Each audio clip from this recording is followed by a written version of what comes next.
पुराण, जिनमें संपूर्ण जगत का ज्ञान समाया हुआ है। हर परेशानी का हल और हर प्रश्न का उत्तर छिपा हुआ है। लेकिन दुख की बात यह है कि आज के समय में लोग इन्हें भूलते जा रहे हैं। हमने अपनी ही वेद और पुराणों से दूरी बना ली है।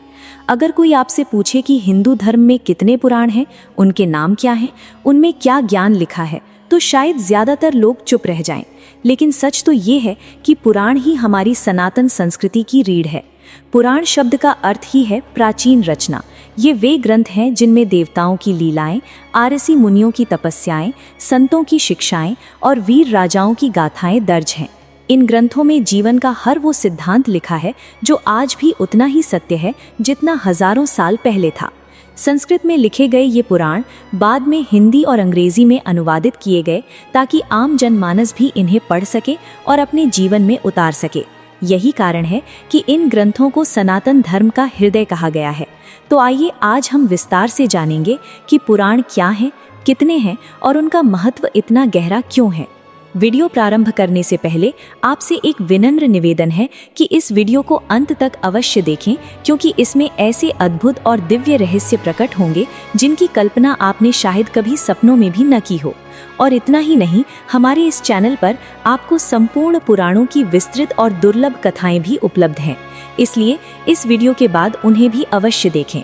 आपसे निवेदन है कि चैनल को तुरंत सब्सक्राइब करें, इस वीडियो को अधिक से अधिक लोगों तक साझा करें और सनातन के इस प्रकाश को फैलाने में हमारा साथ दें। नंबर 1 पर आता है ब्रह्म पुराण। पुराणों की दी गई सूची में इस पुराण को प्रथम स्थान पर रखा जाता है।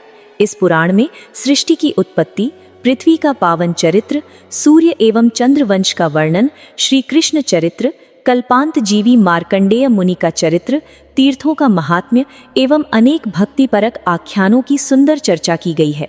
भगवान श्री कृष्ण की ब्रह्म रूप में विस्तृत व्याख्या होने के कारण यह ब्रह्म पुराण के नाम से प्रसिद्ध है। इस पुराण में साकार ब्रह्म की उपासना का विधान है। इसमें ब्रह्म को सर्वोपरि माना गया है, इसीलिए इस पुराण को प्रथम स्थान दिया गया है। पुराणों की परंपरा के अनुसार ब्रह्म पुराण में सृष्टि के समस्त लोकों और भारतवर्ष का भी वर्णन किया गया है। कलयुग का वर्णन भी इस पुराण में विस्तार से उपलब्ध है। इसमें सृष्टि, मनुवंश, देव देवता, प्राणी, पृथ्वी, भूगोल, नरक, स्वर्ग, मंदिर, तीर्थ आदि का निरूपण है।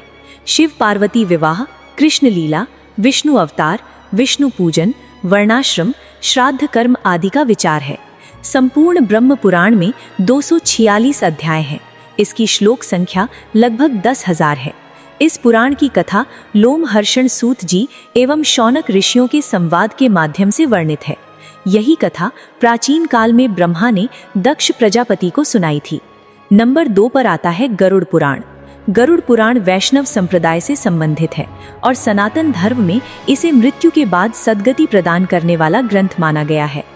इसीलिए सनातन हिंदू परंपरा में किसी के निधन के बाद गरुड़ पुराण का श्रवण कराने की प्रथा है। इसका अधिष्ठाता देव स्वयं भगवान विष्णु हैं। इस पुराण में भक्ति, ज्ञान, वैराग्य, सदाचार और निष्काम कर्म की महिमा का विस्तार मिलता है। इसमें यज्ञ, दान, तप, तीर्थ आदि शुभ कर्मों में साधारण लोगों को प्रवृत्त करने हेतु लौकिक और पारलौकिक फलों का वर्णन किया गया है। आरंभ में मनु से सृष्टि की उत्पत्ति, ध्रुव चरित्र और 12 आदित्यों की कथा मिलती है। इसके पश्चात सूर्य और चंद्र ग्रहों के मंत्र, शिव पार्वती के मंत्र, इंद्र और सरस्वती के मंत्र तथा 9 शक्तियों का विस्तार से वर्णन प्राप्त होता है। इसके अतिरिक्त इस पुराण में श्राद्ध तर्पण, मुक्ति के उपायों, जीव की गति, आत्मज्ञान, आयुर्वेद, नीतिसार और धर्मशास्त्र जैसे अनेक विषयों का विस्तृत विवेचन मिलता है। विशेषकर इसमें मृतक के अंतिम समय में किए जाने वाले कृत्यों तथा पितरों की शांति के लिए आवश्यक कर्मकांड का गहन विवरण मिलता है। लेकिन गरुड़ पुराण का सबसे महत्वपूर्ण और रहस्यमयी भाग है नरकों का वर्णन। इसमें बताया गया है कि मृत्यु के बाद जीव अपने पाप पुण्य के अनुसार अलग अलग लोकों में जाता है।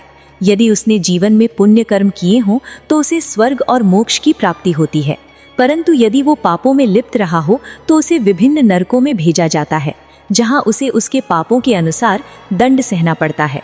गरुड़ पुराण में 88,000 से भी अधिक नरक स्थानों का उल्लेख है, जिनमें से अनेक प्रमुख नरकों का विस्तार से वर्णन किया गया है।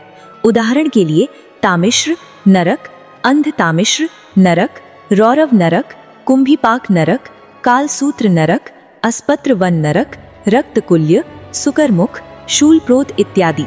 प्रत्येक नरक में अलग अलग प्रकार के दंड हैं जो जीव को उसके किए गए पापों की गंभीरता के अनुसार सहने पड़ते हैं। मृत्यु के बाद आत्मा यमराज के दूतों द्वारा मार्ग में ले जाई जाती है।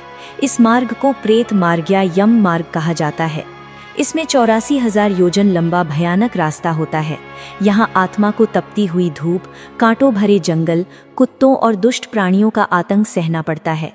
जीव की अवस्था यहाँ उसके जीवन में किए गए कर्मों पर निर्भर करती है। नंबर 3 पर आता है मार्कंडेय पुराण। मार्कंडेय पुराण को प्राचीनतम और अत्यंत लोकप्रिय पुराणों में गिना जाता है। इस पुराण का नाम महान आरषि मार्कंडेय के नाम पर पड़ा, जिन्होंने इसे क्रौष्ठिक आरषि को सुनाया था। लगभग 9,000 श्लोकों और 137 अध्यायों से युक्त ये पुराण आकार में छोटा होते हुए भी विषय वस्तु में अत्यंत गहन और महान है। इस पुराण के आरंभिक अध्यायों में ऋग्वेद की भांति अग्नि, इंद्र, सूर्य आदि देवताओं का विवेचन है। इसमें मनुष्य के जीवन के चारों आश्रमों में, विशेषकर गृहस्थ आश्रम, उसकी नित्य दिनचर्या तथा सदाचार से संबंधित शिक्षाओं का उल्लेख मिलता है। ये हमें सिखाता है कि किस प्रकार एक सामान्य गृहस्थ भी सत्य, संयम और धर्म का पालन करके जीवन को सफल बना सकता है। मार्कंडेय पुराण की सबसे बड़ी विशेषता है इसमें देवी महात्म्य या दुर्गा सप्तशती का वर्णन। ये भाग 700 श्लोकों में रचित है और संपूर्ण भारत में इसे चंडी पाठ के नाम से पूजा जाता है। दुर्गा सप्तशती में मां भगवती की महिमा, उनके अवतार, दुष्टों के संहार की कथाएं और साधक को मिलने वाले अद्भुत फलों का वर्णन किया गया है। नवरात्रि के पावन दिनों में दुर्गा सप्तशती का पाठ करने की परंपरा भी इसी पुराण से जुड़ी हुई है। इस पुराण में राजा हरिश्चंद्र की करुण कथा आती है, जिन्होंने सत्य के पालन हेतु अपने प्राणों की भी परवाह नहीं की। नंबर 4 पर आता है ब्रह्म वैवर्त पुराण। ब्रह्म वैवर्त पुराण वेद मार्ग का 10वां पुराण है। इसमें भगवान श्री कृष्ण की लीलाओं का विस्तृत वर्णन, श्री राधा की गोलोक लीला तथा अवतार लीला का सुंदर विवेचन, विभिन्न देवताओं की महिमा एवं एक रूपता और उनकी साधना उपासना का सुंदर निरूपण किया गया है। अनेक भक्तिपरक आख्यानों एवं स्तोत्रों का भी इसमें अद्भुत संग्रह है। इस पुराण में 4 खंड हैं: ब्रह्म खंड, प्रकृति खंड, श्री कृष्ण जन्म खंड और गणेश खंड। इन चारों खंडों से युक्त ये पुराण 18,000 श्लोकों का बताया गया है। इन चारों में 218 अध्याय हैं। ये वैष्णव पुराण है। इस पुराण में श्री कृष्ण को ही प्रमुख इष्ट मानकर उन्हें सृष्टि का कारण बताया गया है। ब्रह्म वैवर्त शब्द का अर्थ है ब्रह्म का विवर्त, अर्थात ब्रह्म की रूपांतर राशि। ब्रह्म की रूपांतर राशि प्रकृति है। प्रकृति के विविध परिणामों का प्रतिपादन ही इस ब्रह्म वैवर्त पुराण में प्राप्त होता है। ब्रह्म वैवर्त पुराण में श्री कृष्ण लीला का वर्णन भागवत पुराण से काफी भिन्न है। भागवत पुराण का वर्णन साहित्यिक और सात्विक है, जबकि ब्रह्म वैवर्त पुराण का वर्णन श्रृंगार रस से परिपूर्ण है। इस पुराण में सृष्टि का मूल श्री कृष्ण को बताया गया है। नंबर 5 पर आता है भविष्य पुराण। ये पुराण विषय वस्तु और वर्णन शैली की दृष्टि से अत्यंत उच्च कोटि का माना जाता है। इसमें धर्म, सदाचार, नीति, उपदेश, अनेकों आख्यान, व्रत, तीर्थ, दान, ज्योतिष एवं आयुर्वेद शास्त्र के विषयों का अद्भुत संग्रह है। वैताल विक्रम संवाद के रूप में कथा प्रबंध इसमें अत्यंत रमणीय है। इसके अतिरिक्त इसमें नित्य कर्म, संस्कार, सामुद्रिक लक्षण, शांति तथा पौष्टिक कर्म, आराधना और अनेक व्रतों का भी विस्तृत वर्णन है। भविष्य पुराण में भविष्य में होने वाली घटनाओं का वर्णन है। ये पुराण भारतवर्ष के वर्तमान समस्त आधुनिक इतिहास का आधार है। इसके प्रतिसर्ग पर्व के तृतीय तथा चतुर्थ खंड में इतिहास की महत्वपूर्ण सामग्री विद्यमान है। इतिहास लेखकों ने प्रायः इसी का आधार लिया है। इसमें मध्यकालीन हर्षवर्धन आदि हिंदू राजाओं और अलाउद्दीन, मोहम्मद तुगलक, तैमूर लंग, बाबर तथा अकबर आदि का प्रामाणिक इतिहास निरूपित है। आश्चर्य की बात यह है कि ये घटनाएं भविष्य पुराण में पहले से लिखी हुई थीं और बाद में इतिहास में वैसी ही घटी। इसके मध्यम पर्व में समस्त कर्मकांड का निरूपण है। इसमें वर्णित व्रत और दान से संबंध विषय भी अत्यंत महत्वपूर्ण है। क्या आप जानते हैं, भविष्य पुराण के अनुसार इसके श्लोकों की संख्या लगभग 5,000 होनी चाहिए थी, परंतु वर्तमान में केवल 14,000 श्लोक ही उपलब्ध हैं। फिर भी ये शेष बचे श्लोक ही इतना महान और अद्भुत ज्ञान देते हैं कि विद्वान इसे अद्वितीय मानते हैं। मित्रों, आप हमारी 18 पुराणों की संपूर्ण श्रृंखला भी देख सकते हैं। और अगर ये ज्ञान आपको अच्छा लगे तो वीडियो को लाइक करें और चैनल सब्सक्राइब करें। नंबर 6 पर आता है वामन पुराण। वामन पुराण में मुख्य रूप से भगवान विष्णु के दिव्य महात्म्य का व्याख्यान है। विष्णु के वामन अवतार से संबंधित ये 10,000 श्लोकों का परिपूर्ण है। इसमें भगवान वामन, नर नारायण, श्रीदामा आदि भक्तों के बड़े रम्य आख्यान है। इसके अतिरिक्त शिव जी का लीला चरित्र, जीमूत वाहन आख्यान, दक्ष यज्ञ विध्वंस, हरि का काल रूप, कामदेव दहन, अंधक वध, लक्ष्मी चरित्र, प्रेतोपाख्यान, विभिन्न व्रत, स्तोत्र और अंत में विष्णु भक्ति के उपदेशों के साथ इस पुराण का उपसंहार हुआ है। इस पुराण में श्लोकों की संख्या 10,000 है। इसमें भगवान वामन का संपूर्ण व्याख्यान है। प्राचीन समय में असुर राज महाबली ने अपने पराक्रम और दानशीलता से तीनों लोकों पर अधिकार कर लिया था। उनकी शक्ति इतनी प्रबल थी कि देवता भी उनसे भयभीत होकर अपने अधिकार खो बैठे। महाबली यज्ञों और दानों में निपुण था, इसलिए उसका प्रभाव निरंतर बढ़ता जा रहा था। देवताओं ने ये संकट देखा तो सभी मिलकर भगवान विष्णु की शरण में पहुंचे और प्रार्थना की कि धर्म और संतुलन को पुनः स्थापित करने के लिए वे अवतार लें। तभी भगवान विष्णु ने वामन अवतार धारण किया, एक छोटी से ब्राह्मण बालक के रूप में। उनका रूप अत्यंत मनोहारी था। कमल समान नेत्र, तेज से दीप्त मुख और छोटे छोटे पग। वे सीधे महाबली के विशाल यज्ञ में पहुंचे। महाबली ने उनका स्वागत किया और कहा, ब्राह्मण कुमार, जो चाहो वो वर मांग लो। वामन भगवान ने मधुर वाणी से कहा, महाराज, मुझे केवल 3 पग भूमि चाहिए, जहां मैं शांति से बैठकर तप कर सकूं। महाबली ने हंसकर कहा, इतना सा ही वर? मैं तो तुम्हें असीम दान देने को तैयार हूं। परंतु जैसे ही उन्होंने वचन दिया, वामन का रूप बदलने लगा। वे क्षण भर में विराट स्वरूप धारण कर ब्रह्मांड से भी बड़े हो गए। एक पग में पूरी पृथ्वी नाप ली, दूसरे पग में संपूर्ण आकाश भर लिया और अब तीसरे पग के लिए कोई स्थान शेष ही नहीं रहा। महाबली ने ये अद्भुत रूप देखा तो समझ गए कि ये कोई साधारण बालक नहीं बल्कि स्वयं विष्णु भगवान हैं। वे विनम्र होकर बोले, प्रभु, अब तीसरा पग मेरे सिर पर रख दीजिए। और भगवान ने ऐसा ही किया। उस क्षण महाबली का अहंकार टूट गया और वे पूर्ण समर्पण में आ गए। नंबर 7 पर आता है विष्णु पुराण। विष्णु पुराण 18 पुराणों में से एक है। इसे श्रीमद् भागवतम या केवल भागवतम भी कहते हैं। इसका मुख्य वर्ण विषय भक्ति योग है, जिसमें कृष्ण को सभी देवों का देव या स्वयं भगवान के रूप में चित्रित किया गया है। इसके अतिरिक्त परंपरागत तौर पर इस पुराण का रचयिता वेद व्यास को माना जाता है। श्रीमद् भागवत भारतीय वाङ्मय का मुकुटमणि है। भगवान शुकदेव द्वारा महाराज परीक्षित को सुनाया गया भक्ति मार्ग का तो मानो सोपान ही है। इसकी प्रत्येक श्लोक में श्री कृष्ण प्रेम की सुगंधी है।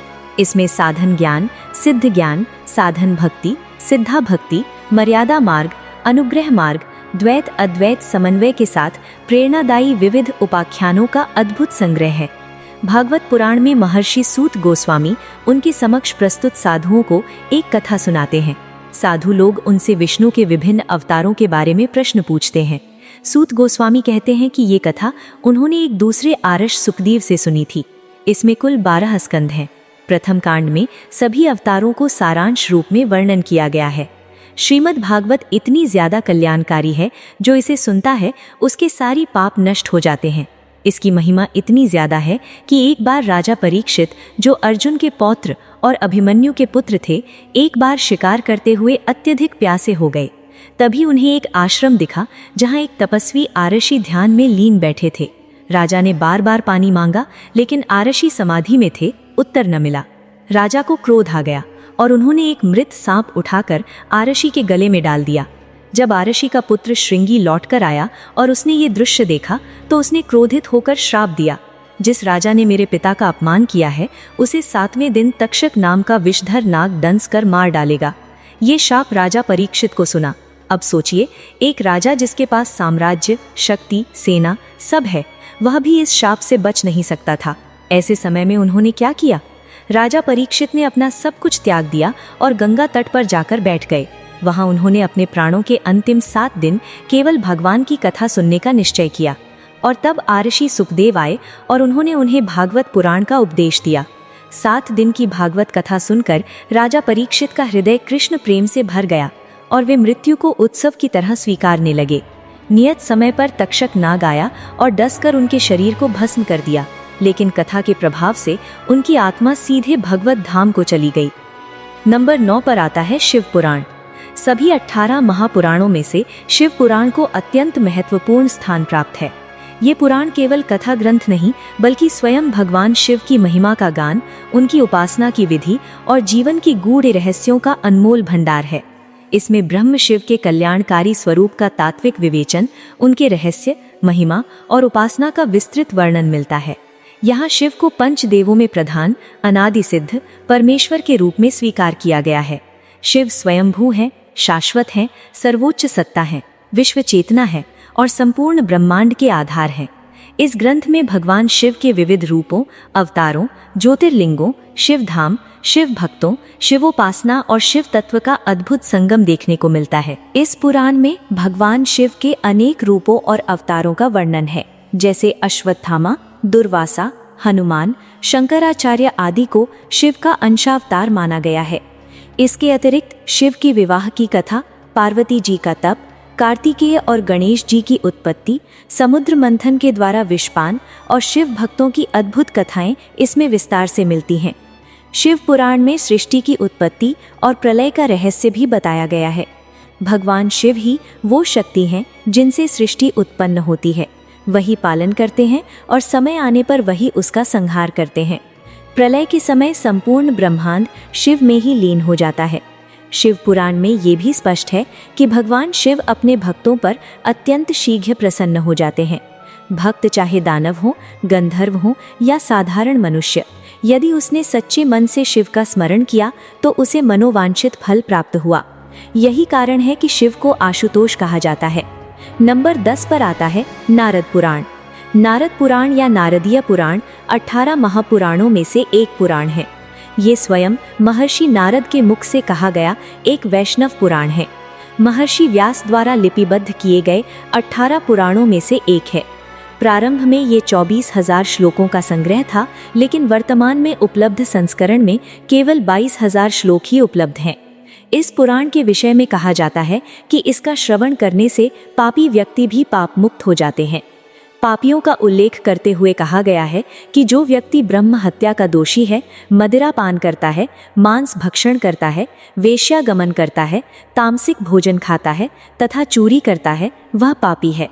इस पुराण का प्रतिपाद्य विषय विष्णु भक्ति है। संपूर्ण नारद पुराण 2 प्रमुख भागों में विभाजित है। पहले भाग में 4 अध्याय हैं, जिसमें सूत और शौनक का संवाद है। ब्रह्मांड की उत्पत्ति, विलय, सुखदेव का जन्म, मंत्रोच्चार की शिक्षा, पूजा के कर्मकांड, विभिन्न मासों में पड़ने वाले विभिन्न व्रतों के अनुष्ठानों की विधि और फल दिए गए हैं। दूसरे भाग में भगवान विष्णु के अनेक अवतारों की कथाएं हैं।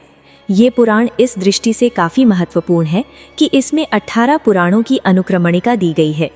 नंबर 11 पर आता है पद्म पुराण। क्या आप जानते हैं, महर्षि वेद व्यास द्वारा रचित संस्कृत भाषा में रचे गए 18 पुराणों में से एक पुराण ग्रंथ है। सभी 18 पुराणों की गणना में पद्म पुराण को द्वितीय स्थान प्राप्त है। श्लोक संख्या की दृष्टि से भी इसे द्वितीय स्थान रखा जा सकता है। पहला स्थान स्कंद पुराण को प्राप्त है। पद्म का अर्थ है कमल का पुष्प, क्योंकि सृष्टि रचयिता ब्रह्मा जी ने भगवान नारायण के नाभि कमल से उत्पन्न होकर सृष्टि रचना संबंधी ज्ञान का विस्तार किया था, इसलिए इस पुराण को पद्म पुराण की संज्ञा दी गई है। इस पुराण में भगवान विष्णु की विस्तृत महिमा के साथ भगवान श्री राम तथा श्री कृष्ण के चरित्र, विभिन्न तीर्थों का महात्म्य, शालग्राम का स्वरूप, तुलसी महिमा तथा विभिन्न व्रतों का सुंदर वर्णन है। पद्म पुराण हिंदू धर्म के प्रसिद्ध धार्मिक ग्रंथों में विशाल पुराण है। केवल स्कंद पुराण ही इससे बड़ा है। इस पुराण की श्लोकों की संख्या 50,000 है। वैसे तो इस पुराण से संबंधित सभी विषयों का वर्णन स्थान विशेष पर आ गया है, किंतु इसमें प्रधानता उपाख्यानों और कथानकों की है। ये कथानक तीर्थों तथा व्रत संबंधी नहीं है, वरन पौराणिक पुरुषों और राजाओं से संबंधित है। अन्य पुराणों में यही कथानक जिस रूप में प्राप्त होते हैं, यहाँ ये दूसरे रूप में है। ये आख्यान और उपाख्यान सर्वथा नवीन, विचित्र और सामान्य पाठकों को चमत्कृत कर देने वाले हैं। नंबर 12 पर आता है वाराह पुराण। इस पुराण में भगवान श्रीहरि के वराह अवतार की मुख्य कथा के साथ अनेक तीर्थ, व्रत, यज्ञ, दान आदि का विस्तृत वर्णन किया गया है। इसमें भगवान नारायण का पूजन विधान, शिव पार्वती की कथाएं, वराह क्षेत्रवर्ती आदित्य तीर्थों की महिमा, मोक्षदायिनी नदियों की उत्पत्ति और महात्म्य एवं त्रिदेवों की महिमा आदि पर भी विशेष प्रकाश डाला गया है। ये पुराण 2 भागों से युक्त है और सनातन भगवान विष्णु के महात्म्य का सूचक है। वाराह पुराण की श्लोक संख्या 24,000 है। इसे सर्वप्रथम प्राचीन काल में वेद व्यास जी ने लिपिबद्ध किया था। इसमें भगवान श्री हरि के वराह अवतार की मुख्य कथा के साथ अनेक तीर्थ, व्रत, यज्ञ, यजन, श्राद्ध, तर्पण, दान और अनुष्ठान आदि का शिक्षाप्रद और आत्मकल्याणकारी वर्णन है। भगवान श्री हरि की महिमा, पूजन विधान, हिमालय की पुत्री के रूप में गौरी की उत्पत्ति का वर्णन और भगवान शंकर के साथ उनके विवाह की रोचक कथा इसमें विस्तार से वर्णित है। नंबर 13 पर आता है लिंग पुराण।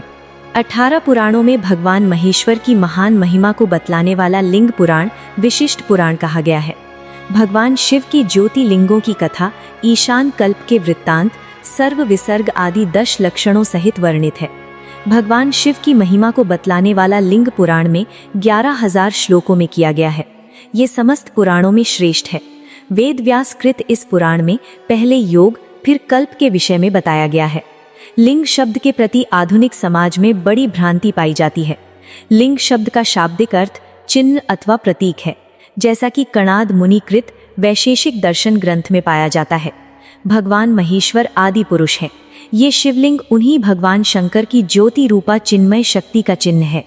इसके उद्भव के विषय में सृष्टि के कल्याण के लिए ज्योतिर्लिंग द्वारा प्रकट होकर ब्रह्मा तथा विष्णु जैसों अनादि शक्तियों को भी आश्चर्य में डाल देने वाला घटना का वर्णन इस पुराण के वर्ण विषय का एक प्रधान अंग है। नंबर 14 पर आता है स्कंद पुराण। विभिन्न विषयों के विस्तृत विवेचन की दृष्टि से पुराणों में स्कंद पुराण सबसे बड़ा है। भगवान स्कंद के द्वारा कथित होने के कारण इसका नाम स्कंद पुराण है। ये खंडात्मक और संहितात्मक 2 स्वरूपों में उपलब्ध है। दोनों खंडों में 81,000 श्लोक हैं। खंडात्मक स्कंद पुराण में क्रमशः माहेश्वर, वैष्णव, भ्राम, काशी, अवंती, ताप्ती और रेवा खंड, नागर तथा प्रभास ये 7 खंड हैं। संहितात्मक स्कंद पुराण में सनत कुमार, शंकर, भ्राम सौर, वैष्णव और सूत 6 संहिताएं हैं। इसमें बद्रिका आश्रम, अयोध्या, जगन्नाथपुरी, रामेश्वर, कन्याकुमारी, प्रभास, द्वारका, काशी, कांची आदि तीर्थों की महिमा, गंगा, नर्मदा, यमुना, सरस्वती आदि नदियों के उद्गम की मनोरथ कथाएं, रामायण, भागवत आदि ग्रंथों का महात्म्य, विभिन्न महीनों के व्रत पर्व का महात्म्य तथा शिवरात्रि, सत्यनारायण आदि व्रत कथाएं अत्यंत रोचक शैली में प्रस्तुत की गई हैं। विचित्र कथाओं के माध्यम से भौगोलिक ज्ञान तथा प्राचीन इतिहास की ललित प्रस्तुति इस पुराण की अपनी विशेषता है। आज भी इसमें वर्णित विभिन्न व्रत त्योहारों के दर्शन भारत के घर घर में किए जा सकते हैं। इसमें लौकिक और पारलौकिक ज्ञान के अनंत उपदेश भरे हैं। इसमें धर्म, सदाचार, योग, ज्ञान तथा भक्ति के सुंदर विवेचन के साथ अनेकों साधु महात्माओं के सुंदर चरित्र पिरोए गए हैं। आज भी इसमें वर्णित आचारों, पद्धतियों के दर्शन हिंदू समाज के घर घर में किए जा सकते हैं। इसके अतिरिक्त इसमें भगवान शिव की महिमा, सती चरित्र, तारकासुर वध आदि का मनोहर वर्णन है। दूसरा वैष्णव खंड है, तीसरा ब्रह्म खंड है, चौथा काशी खंड एवं 5वां अवंती खंड है। फिर क्रमशः नागर खंड एवं प्रभास खंड है। नंबर 15 पर आता है अग्नि पुराण। पुराण साहित्य में अपनी व्यापक दृष्टि तथा विशाल ज्ञान भंडार के कारण विशिष्ट स्थान रखता है। विषय की विविधता एवं लोकोपयोगिता की दृष्टि से इस पुराण का विशेष महत्व है। अनेक विद्वानों ने विषय वस्तु के आधार पर इसे भारतीय संस्कृति का विश्वकोश कहा है। अग्नि पुराण में त्रिदेवों ब्रह्मा, विष्णु एवं शिव तथा सूर्य की पूजा उपासना का वर्णन किया गया है। इसमें परा अपरा विद्याओं का वर्णन, महाभारत की सभी पर्वों की संक्षिप्त कथा, रामायण की संक्षिप्त कथा, सृष्टि वर्णन, दीक्षा विधि, वास्तु पूजा, विभिन्न देवताओं के मंत्र आदि अनेक उपयोगी विषयों का अत्यंत सुंदर प्रतिपादन किया गया है। इस पुराण के वक्ता भगवान अग्निदेव हैं, अतः ये अग्नि पुराण कहलाता है। अत्यंत लघु आकार होने पर भी इस पुराण में सभी विद्याओं का समावेश किया गया है। इस दृष्टि से अन्य पुराणों की अपेक्षा ये और भी विशिष्ट तथा महत्वपूर्ण हो जाता है। पद्म पुराण में भगवान विष्णु के पुराणमय स्वरूप का वर्णन किया गया है और 18 पुराण भगवान के 18 अंग कहे गए हैं। उसी पुराणमय वर्णन के अनुसार अग्नि पुराण को भगवान विष्णु का बायन चरण कहा गया है। विष्णु तथा शिव की पूजा के विधान, सूर्य की पूजा का विधान, नृसिंह मंत्र आदि की जानकारी भी इस पुराण में दी गई है। इसके अतिरिक्त प्रसाद एवं देवालय निर्माण, मूर्ति प्रतिष्ठा आदि की विधियां भी बताई गई हैं।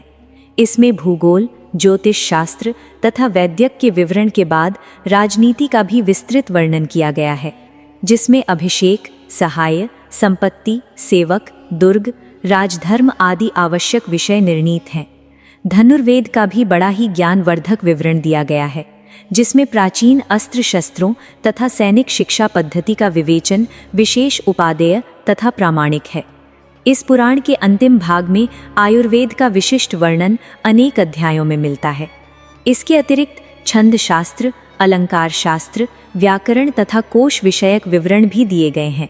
नंबर 16 पर आता है मत्स्य पुराण। मत्स्य पुराण में भगवान श्री हरि के मत्स्य अवतार की मुख्य कथा के साथ अनेक तीर्थ, व्रत, यज्ञ, दान आदि का विस्तृत वर्णन किया गया है। इसमें जल प्रलय, मत्स्य व मनु के संवाद, राजधर्म, तीर्थ यात्रा, दान महात्म्य, प्रयाग महात्म्य, काशी महात्म्य, नर्मदा महात्म्य, मूर्ति निर्माण महात्म्य एवं त्रिदेवों की महिमा आदि पर भी विशेष प्रकाश डाला गया है। 14,000 श्लोकों वाला ये पुराण भी एक प्राचीन ग्रंथ है। इस पुराण में 7 कल्पों का कथन है। नृसिंह वर्णन से शुरू होकर ये 14,000 श्लोकों का पुराण है। मनु और मत्स्य के संवाद से शुरू होकर ब्रह्मांड का वर्णन, ब्रह्मा, देवता और असुरों का पैदा होना, मरुद गणों का प्रादुर्भाव, इसके बाद राजा पृथ्वी के राज्य का वर्णन, विवस्त मनु की उत्पत्ति, व्रत और उपवासों के साथ मार्तंड शयन व्रत, द्वीप और लोकों का वर्णन, देव मंदिर निर्माण, प्रसाद निर्माण आदि का वर्णन है। इस पुराण के अनुसार मत्स्य मछली के अवतार में भगवान विष्णु ने एक आरष्य को सब प्रकार के जीव जंतु एकत्रित करने के लिए कहा और पृथ्वी जब जल में डूब रही थी तब मत्स्य अवतार में भगवान ने उस आरष्य की नाव की रक्षा की थी। इसके पश्चात ब्रह्मा ने पुनः जीवन का निर्माण किया।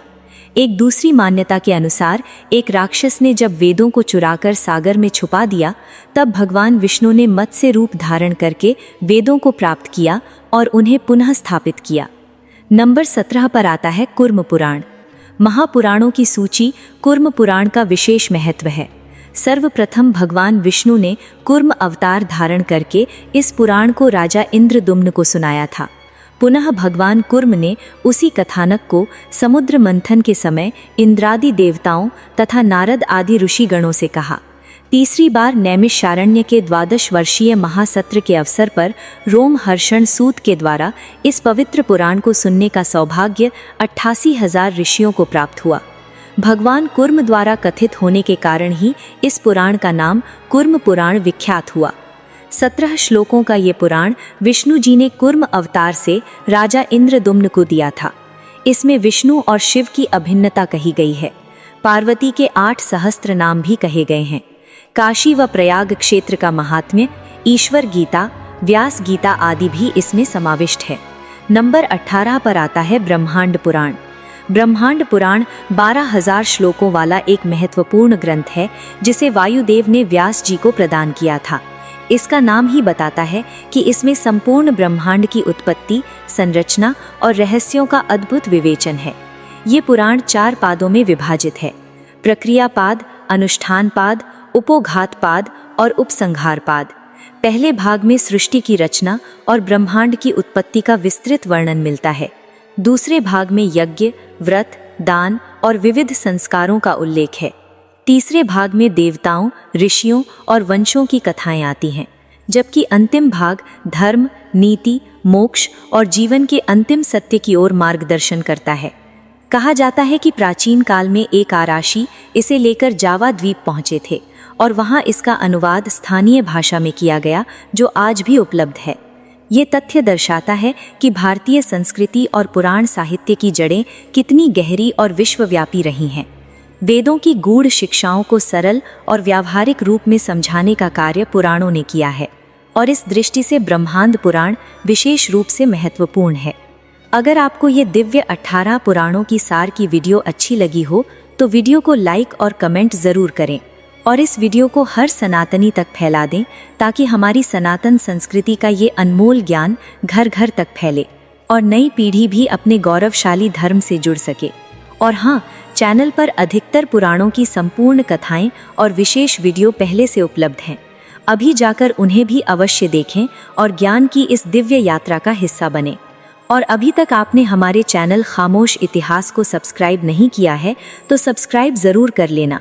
जय श्री राम, जय सनातन धर्म की।